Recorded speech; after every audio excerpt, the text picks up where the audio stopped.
जय हिंद। आप सभी का स्वागत है आपके अपने यूट्यूब चैनल ज्ञान ग्लोबल स्टडी में। आज हम लोग साइंस के मोस्ट इंपॉर्टेंट क्वेश्चन के बारे में डिस्कशन करेंगे। आज का जो प्रत्येक क्वेश्चन है ये सभी क्वेश्चन लाइट चैप्टर से है। लाइट चैप्टर से क्वेश्चन प्रत्येक एग्जाम में कोई ना कोई क्वेश्चन पूछ ही देता है। ठीक, तो देखिए फर्स्ट क्वेश्चन दिया है यहाँ पर कि प्रकाश में ध्रुवण की घटना से यह सिद्ध होता है कि प्रकाश तरंग कैसा है। ठीक, प्रगामी है या अप्रगामी है जिसे और या अनुप्रस्थ है जिसे ट्रांसफर वेव कहते हैं, या लॉन्गिट्यूडनल वेव है जिसे अनुप्रस्थ तरंग कहा जाता है। तो हमें किस माध्यम से पता चलता है कि जो हमारा लाइट है, लाइट किस प्रकार का वेग है, तो हम कैसे ज्ञात करेंगे? तो हम देखिए ध्रुवण के माध्यम से हम ये पता कर सकते हैं कि जो हमारा वेव है वो किस प्रकार का है, वो प्रोग्रेसिव वेव है या स्टेशनरी वेव है या ट्रांसवर्स वेव है या लॉन्गिट्यूडनल वेव है। पहले हम पोलराइजेशन समझ लेते हैं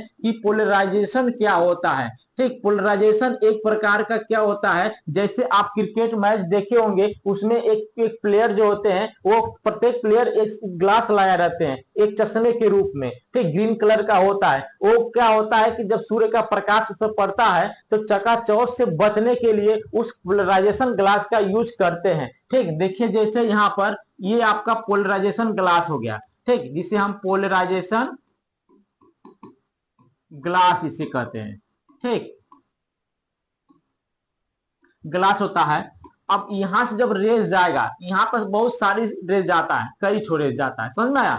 ठीक, तो ये रेज अगर डायरेक्ट आंख पर पड़ता है तो हमें चकाचौंध दिखता है। ठीक, जैसे कैच लोग रहे हैं वो कैच नहीं लोग पाते, उनको पता नहीं चल पाता है कहां पर गेट आ रही है। ठीक, आंख बंद हो जाता है। अब जब यहाँ पर पोलराइजेशन ग्लास लगा देते हैं और ये जो वेव है ये नॉन पोलराइजेशन है, समझ में? ये नॉन पोलराइजेशन है, समझ में? और जब यहाँ पर ग्लास लगा देते हैं तो ये पोलराइजेशन ग्लास होता है। अब यहां से जो रेज निकलता है वो एक रेज निकलता है, ओनली वन रेज, समझ में आया कि नहीं? केवल एक रेज के रूप में निकलेगा इस प्रकार से। इसे हम किस प्रकार से वेव के रूप में देखेंगे? ये हमारा जो होता है ये ट्रांसवर्स वेव होता है, समझ में? ये ट्रांसवर्स वेव होता है।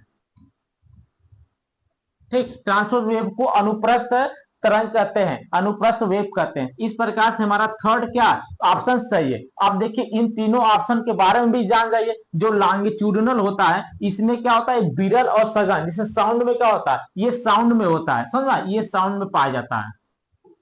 ठीक, इसमें एक सघन रहेगा। ठीक, उसके बाद विरल रहेगा, दूर दूर रहेगा, फिर सघन रहेगा, फिर दूर दूर रहेगा, समझ में आएगा ना? इसी को एक सघन और विरल के माध्यम में पाया जाता है। अब देखिए जो प्रगामी तरंगे होती हैं, प्रगामी क्या होता है कि ये एक साइड से बंद रहता है, समझ में? एक साइड से बंद रहता है और एक साइड ओपन रहता है, वो इस प्रकार से जाता है, समझ में आएगा नहीं? ठीक, ये एक लूप बनाता है। ठीक, ये लूप बनाते हुए आगे की ओर बढ़ता है। अब ये जैसे हम रस्सी रस्सी को लेकर इस प्रकार से करें तो इस प्रकार से लूप बनाते हुए आगे की ओर बढ़ता है। ठीक, इसे प्रगामी तरंगे कहते हैं। और अप्रगामी तरंगे क्या होता है, ये दोनों साइड से क्लोज रहा है, इस साइड से भी इस साइड से क्लोज रहेगा। ठीक, इस प्रकार से होते हुए जाएगा, फिर हो सकता है इस साइड से भी होकर जाता जाएगा, समझ में? नहीं तो ये दोनों क्लोज रहता है, समझ में? ठीक, इस प्रकार से जाता है। तो ये आप जान लीजिए जो प्रगामी तरंगे होती है वो एक साइड से ओपन रहता है, एक साइड से क्लोज रहता है। और जो अप्रगामी तरंगे होते हैं जिसे स्टेशनरी वेव कहते हैं, इसे स्टैंडिंग वेव भी कहा जाता है, समझ में? ये दोनों साइड से क्लोज्ड रहता है। ठीक, समझ गए? तो ऑप्शन के अकॉर्डिंग आपका थर्ड ऑप्शन सही है कि ध्रुवण के माध्यम से हम ये पता कर सकते हैं कि जो हमारा प्रकाश का तरंग है वो कैसा तरंग है और ट्रांसवर्स वेव है। ठीक, बढ़ते हैं नेक्स्ट क्वेश्चन की ओर। नेक्स्ट क्वेश्चन दिया हुआ है कि प्रकाश का वेग सर्वप्रथम किसने ज्ञात किया था? ठीक, ये वैज्ञानिक नाम है। तो रोमर ने सर्वप्रथम प्रकाश का वेग का खोज किया था। ठीक, तो थर्ड ऑप्शन इसमें भी आपका सही है जिसे रोमर कहते हैं। फर्स्ट जो ऑप्शन जो न्यूटन दिया है, इन्होंने गुरुत्वाकर्षण का खोज किया था। ठीक, गुरुत्वाकर्षण के बारे में बताया था। और जो गैलीलियो है ये टेलीस्कोप को खोज किए थे, टेलीस्कोप। ठीक, जिसे हम दूरबीन कहते हैं, समझ में आया? अब जो माइकलसन है ये भी वैज्ञानिक है। माइकलसन ने यह बताया था कि अगर ये जैसे प्रकाश है, प्रकाश किसी भी डायरेक्शन में जाए, ठीक, प्रकाश किसी भी डायरेक्शन में जाए उसका वेग जो स्पीड होगा, ठीक, वह क्या होगा, समान होगा, इक्वल होगा। ठीक, सबका इस साइड का भी समान होगा, ठीक, इस साइड भी जाएगा समान रहेगा, इस साइड भी समान रहेगा, मतलब किसी भी डायरेक्शन में जाए वो इक्वल होगा। वो किसने कहा था? वो माइकलसन ने कहा था। ठीक, आपका थर्ड ऑप्शन सही है। ठीक, बढ़ते हैं नेक्स्ट क्वेश्चन की ओर। नेक्स्ट क्वेश्चन दिया है कि प्रकाश का वेग किसमें अधिकतम होता है। माने इन ऑप्शन के अकॉर्डिंग आप देखेंगे कि प्रकाश का वेग किसमें सबसे अधिक पाया जाता है। तो जो वैक्यूम जिसे निर्वात करते हैं, इसमें प्रकाश की चाल जो होती है 3 × 10⁸ मीटर पर सेकेंड होता है। ठीक, ये आपको याद भी रहना चाहिए। कभी कभी एक क्वेश्चन यही दे देता है कि प्रकाश की चाल क्या होती है। ठीक, आगे आपका क्वेश्चन आएगा। अब आयरन इन सब में कम होता है, तो फर्स्ट ऑप्शन आपका सही है। ठीक, बढ़ते हैं नेक्स्ट क्वेश्चन।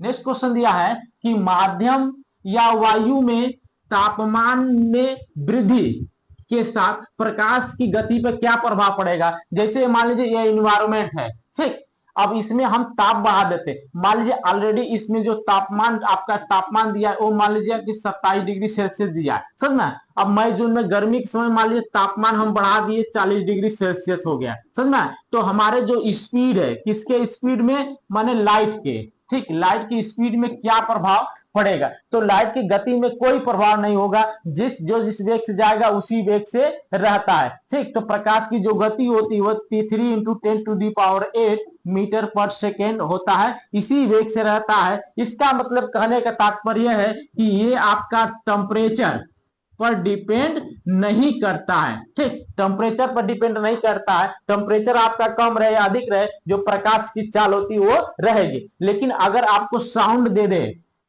ठीक, साउंड दे दे, तो ये आपका टेम्परेचर पर डिपेंड करता है। ठीक, ये डिपेंड करता है, समझ में आया कि नहीं। ठीक, तो इसमें कोई प्रभाव नहीं पड़ेगा। ठीक, घटेगा बढ़ेगा ये सब नहीं होगा। अगर साउंड करता तब इसमें हमें को देखने को मिलता, तो वहां पर बढ़ जाता, समझ में आया कि नहीं। ठीक, तो फोर्थ ऑप्शन आपका सही है, वैसे ही रहता है। ठीक, बढ़ते हैं नेक्स्ट क्वेश्चन की ओर। नेक्स्ट क्वेश्चन दिया है कि प्रकाश की चाल घटते क्रम में लिखिए। घटते क्रम का तात्पर्य है कि सबसे पहले बड़ा, फिर छोटा, उससे छोटा, फिर उससे छोटा। जैसे परिवार में क्या है, सबसे बड़ा कौन, दादा, उनसे छोटा क्या, आपके फादर, उनसे छोटा आपकी मम्मी, उससे छोटा भाई बहन, इस प्रकार से ज्ञात करेंगे। तो ये पूछा है कि प्रकाश की जो चाल होती है, स्पीड होती है, सबसे अधिक से कम कोई और कैसे, घटते क्रम लिखा है, बढ़ते क्रम नहीं लिखा है। तो ठीक, तो जो आपका वाटर होता है, वाटर में सबसे अधिक होता है, समझ में आया नहीं। उसके बाद आपका कांच होता है, ग्लास में, ठीक, ग्लास में सबसे अधिक होगा। उसके बाद गोल्ड, गोल्ड माने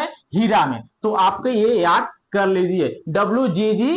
ठीक, तो आपका क्या, ये वाटर हो गया, ये कांच हो गया, ये गोल्ड हीरा होगा। तो फर्स्ट ऑप्शन आपका सही है। ठीक, बढ़ते हैं नेक्स्ट क्वेश्चन की ओर। नेक्स्ट क्वेश्चन दिया है कि चंद्रमा से पृथ्वी तक आने में प्रकाश को लगभग कितना समय लगता है। ठीक, चंद्रमा से पृथ्वी तक आने में, ये आपका मून है। ठीक, अब ये आपका अर्थ दिया है, ठीक, अर्थ दे दिया है। ठीक, अब यहां से यहां तक प्रकाश को, लाइट को आने में कितना समय लगता है, तो वो 1 सेकेंड लगता है, 1 सेकेंड लगता है। ठीक, ये देखिए ऑप्शन के अकॉर्डिंग मारेंगे। अगर ऑप्शन में 1 सेकेंड दिया है तो आप ऑप्शन को 1 सेकेंड मारेंगे। लेकिन अगर रियल में पूछे तो ये 1.3 सेकेंड होता है, ये रियल में होता है। तो आपको दोनों पता होना चाहिए। अगर ऑप्शन में 1.3 सेकेंड दे दिया तो आप उसको भी मार देंगे। देखिए कंफ्यूजन इसमें क्या होता है, अगर 1.3 मिनट लिख देगा तो वो गलत हो जाएगा, समझ में नहीं। ये इसको मतलब है 1 मिनट 3 सेकेंड इसको बोलते हैं। ये क्या है आपका 1.3 सेकेंड, ये जो 3 वो आपका नैनो सेकेंड में है, समझा। इसको आप ध्यान दें कि बहुत बारीकी होता है। ठीक, तो इसको बोलते 1.3 मतलब 1 मिनट 3 सेकेंड, लेकिन इसको क्या बोलेंगे 1.3 सेकेंड दिया है, ये नैनो सेकेंड में, इसको आप ध्यान देंगे। ठीक, बहुत इंपॉर्टेंट क्वेश्चन है ये, बहुत काफी कंफ्यूजन होता है। ठीक, तो 1 सेकेंड भी ऑप्शन सही है, 1.3 सेकेंड भी ऑप्शन सही है। ठीक, बढ़ते हैं नेक्स्ट क्वेश्चन की ओर कि सूर्य से पृथ्वी तक आने में प्रकाश को लगभग कितना समय लगता है। इसके पहले वाला क्वेश्चन था चंद्रमा से पृथ्वी तक आने में, अब ये वाला क्वेश्चन क्या है, सन से आपका पृथ्वी पर आने के लिए कितना समय लगेगा। ठीक, अर्थ कितना समय लगेगा प्रकाश को यहां तक, अर्थ लाइट को। ठीक, तो ये जो लगता है ये आपका 500, ठीक, 500 सेकेंड होता है। ठीक, जब 500 सेकेंड को आप मिनट में कन्वर्ट करेंगे तो वो 8 मिनट, ठीक 8 मिनट, ठीक और 20 सेकेंड, 8 मिनट 20 सेकेंड लगता है। ठीक, लेकिन आपको नियर अबाउट ऑप्शन में आपको केवल 8 मिनट ही दिया है, तो 8 मिनट को जब 60 इंटू 8 का गुणा करेंगे तो 480 सेकेंड होता है। समझ में, 80 सेकेंड का है तो भी ऑप्शन आपका ये सही हो जाएगा। ठीक, 8 सेकेंड भी कहे तो भी ऑप्शन, 8 मिनट के तो भी ऑप्शन सही है, लेकिन रियल में होता है 500 सेकेंड।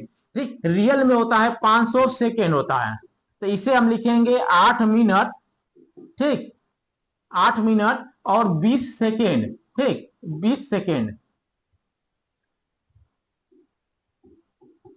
ठीक, तो रियल में ये होता है, तो आप याद करिए कि 500 सेकेंड होता है, इसके नियर अबाउट जो भी ऑप्शन दे दे आप उस ऑप्शन को करेक्ट मान लेंगे। ठीक, तो आपको 8 मिनट भी दे तो भी करेक्ट है, और 480 सेकेंड दिए तो भी करेक्ट है, और 8 मिनट 20 सेकेंड दे, ठीक तो ये भी ऑप्शन आपका करेक्ट है। समझ में आया कि नहीं? अब 500 सेकेंड दे तो भी ऑप्शन आपका करेक्ट रहेगा। ठीक, अब देखिए इसके नियर अबाउट ये सब ऑप्शन नहीं है। ठीक, ये सब ऑप्शन गलत हो जाएगा, फर्स्ट ऑप्शन आपका सही।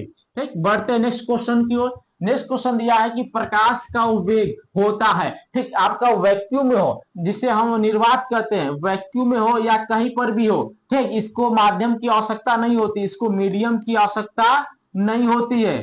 ठीक, और लेकिन साउंड को क्या होता है, साउंड को मीडियम की आवश्यकता होती है। ठीक, तो इसलिए इसकी जो स्पीड होगा वो हर जगह सेम होगा, 3 इंटू 10⁸ मीटर पर सेकेंड होता है। समझ में आया कि नहीं? ठीक, तो 10⁸ मीटर पर सेकेंड ये ऑप्शन सही है। ये यहाँ पर ध्यान दिए मीटर पर सेकेंड होता है, सेमी दिया है, यहाँ किलोमीटर दिया है या मील दिया है। ठीक, एक मील मारा एक 1.6 किलोमीटर और 1 मील होता है, तो आप ये ध्यान देंगे उसका यूनिट क्या है, मीटर पर सेकेंड होता है। ठीक, तो थर्ड ऑप्शन आपका सही है।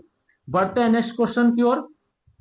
दिया है कि सूर्य ग्रहण के समय, ठीक सूर्य का कौन सा भाग दिखाई देता है। ठीक, सूर्य ग्रहण के समय सूर्य का कौन सा भाग दिखाई देता है, समझ में? देखिए ये सन है, इसको ध्यान से समझिए, ये सन है, ये सन है, सन के जो सबसे बीच बीच बीच वाला भाग होता है, समझ में आया कि नहीं? और एक और भाग होता है, ठीक इसके बाद एक और भाग होता है, समझ में आया कि नहीं? ये जो सबसे बीच वाला भाग होता है इसे हम बोलते हैं क्या, ठीक इसे हम बोलते हैं फोटोस्फेयर, फोटोस्फेयर जिसे हम प्रकाश मंडल कहते हैं, जिसे प्रकाश मंडल कहा जाता है। ठीक, अब ये वाला परत, अब ये वाला जो ये वाला कही है, ये वाला बात दोनों एक ही है। अंदर सबसे जो सबसे रेड कलर होता है, ठीक इस पूरे को बोल रहे हैं रेड कलर होता है, समझ में है कि इस पूरे को इसका जो तापमान होता है वह 6000, ठीक वो केल्विन होता है, या तो लिख सकते हैं 5727 डिग्री सेल्सियस। ठीक, इसको कन्वर्ट करेंगे तो यही आपका आ जाएगा। ठीक, और जो ये उसके बाद वाला परत होता है इसे हम बोलते हैं क्रोमोस्फेयर। ठीक, क्रोमोस्फेयर, ठीक इसी को वर्ड मंडल को ही क्रोमोस्फेयर बोलते हैं। ठीक, अब देखिए ये कोरोना कोरोना लिखते हैं। ठीक, अब आता है प्रभामंडल, प्रभामंडल को लिखते हैं ऑरा। ठीक, ऑरा लिखा जाता है। प्रभामंडल क्या होता है, पहले एक एक चीज समझिए। जो सबसे लाल दिखता है, ठीक इसे हम कहते हैं फोटोस्फीयर, जिसे प्रकाश मंडल कहा जाता है। इसका तापमान कितना होता है, 6000 केल्विन होता है या 5727 डिग्री सेल्सियस होता है। ठीक, इसे हिंदी में प्रकाश मंडल कहते हैं। और इसके बाद वाला जो परत होता है उसे हम क्रोमोस्फीयर कहते हैं, जिसे वर्ल्ड मंडल कहा जाता है। सबसे लास्ट परत जो होता है इसे हम कोरोना के नाम से जानते हैं, कोरोना के नाम से जाना जाता है। ठीक, अब देखिए जो प्रभामंडल क्या होता है, प्रभामंडल होता है ये क्या आपका सन हो गया इस पूरे को। अब सन के जो चारों तरफ, ठीक बहुत दूर पर, इस बहुत दूर पाया जाता है। ठीक, ये लगभग इसका तापमान लगभग 22 डिग्री सेल्सियस होता है। ये इससे बहुत दूर पाया जाता है, एक छल्ले के रूप में होता है। समझ में आया? ये क्या है, एक बादल होता है, बादल के रूप में पाया जाता है जब सूर्य का प्रकाश इस पर पड़ता है, इस सारे बहुत दूर होता है, ठीक, इतना दूर होता है कि इसका डिग्री सेल्सियस खाली 22 डिग्री सेल्सियस होता है, ठीक। इसे हम क्या कहते हैं, इसे प्रभा मंडल कहते हैं। जब इस पर सूर्य का प्रकाश पड़ता है, ये बादल होता है जो बर्फ क्रिस्टल के रूप में पाया जाता है। जब इस पर प्रकाश पड़ता है तो वो परावर्तित होता है, तो परावर्तित होता है तो हमें चकाचौंध दिखता है या कहीं सफेद दिखने लगता है, ठीक। इसी से कारण से आपका इंद्रधनुष बनता है। किसके कारण से? प्रभा मंडल के कारण से, क्योंकि इसे बर्फ के रूप में पाया जाता है, क्रिस्टल होता है, उस पर जब प्रकाश पड़ता है तो वो परावर्तित होता है, तो वही हमें चकाचौंध दिखता है, लालिमा के रूप में दिखता है, इंद्रधनुष के रूप में दिखता है, सफेद के रूप में दिखता है, ठीक। तो इस ऑप्शन के अकॉर्डिंग आपका कौन सा सही होगा? सूर्य ग्रहण के समय सूर्य का कौन सा भाग दिखता है? तो आपको दिखता क्या? बी, कोरोना, ठीक। सबसे लास्ट परत क्या? कोरोना है, यही आपको दिखता है, ठीक। यही ऑप्शन सही है। बढ़ते हैं नेक्स्ट क्वेश्चन की ओर। नेक्स्ट क्वेश्चन दिया है आपका कि पूर्ण सूर्य ग्रहण का अधिकतम समय होता है, सूर्य ग्रहण को बोलते हैं सोलर इक्लिप्स, ठीक, सोलर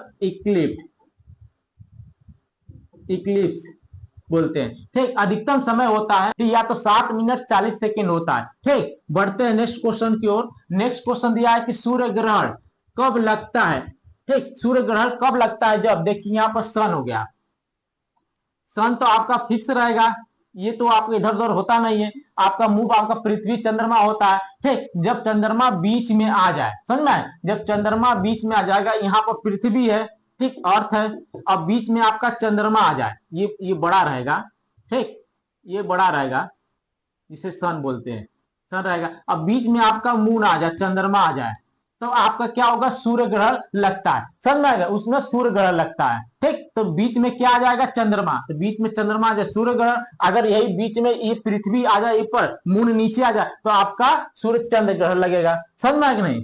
ठीक। अब देखिए दिया होगा कि चंद्र ग्रहण कब लगता है, समझ में? चंद्र ग्रहण कब लगता है? जैसे यहाँ पर सन दिया है, सन दिया है, अब बीच में आपका अर्थ आ जाए, अर्थ आ जाए, अब यहां पर आपका मून हो जाए, ठीक। अगर बीच में आपका अर्थ हो गया तो ये आपका चंद्र ग्रहण लगता है, समझ, चंद्र ग्रहण लगता है, ठीक। अब इस देखिए, अब बीच में क्या है? बीच में पृथ्वी आ जाए, इसे हम चंद्र ग्रहण कहते हैं, समझ।